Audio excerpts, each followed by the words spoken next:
Hello అందరికీ ఎలా ఉన్నారు? బాగున్నారా? Welcome to Vadde Lohith channel. మా దీపావళి పండుగ ఎలా చేసామో తెలుసా? మా చిన్ని కృష్ణయ్య చూడండి ఎలా తిప్పేస్తున్నాడు. క్రాకర్స్తో పాటు తలను కూడా తిప్పేస్తున్నాడు. ఎంత బాగా ఎంజాయ్ చేశాడు. అస్సలు భయం లేదండి. చాలా బాగా ఆడుకున్నాడు. అది చూడండి తల ఎలా గుండ్రంగా తిప్పేస్తున్నాడు క్రాకర్స్తో పాటు. అప్పుడైతే ఆ టైంలో మళ్ళీ నవ్వొచ్చేసింది అసలు.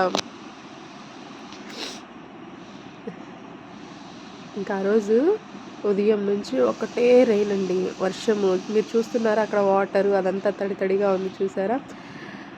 క్రాకర్స్ వస్తుందో లేదో అని చెప్పేసి అనుకున్నాము. అట్లీస్ట్ పిల్లల కోసమైనా సరే మంచిగా అది ఈవినింగ్ టైంలో వర్షం పడకుండా ఉంటే బాగుండు అని చెప్పేసి అనుకున్నాము. కేవలం పిల్లల కోసమే, ఎందుకంటే వాళ్ళ ఎంజాయ్మెంట్ కోసమే కదండి మనం ఏదైనా చేసేది. ఇంకా ఎలాగో ఈవినింగ్ రాలేదు. మా చిట్టి తల్లి చూడండి అసలు ఎలా తిప్పేస్తుందో క్రాకర్స్. అస్సలు భయం అంటూ లేదు తనకి. Please like, share, subscribe.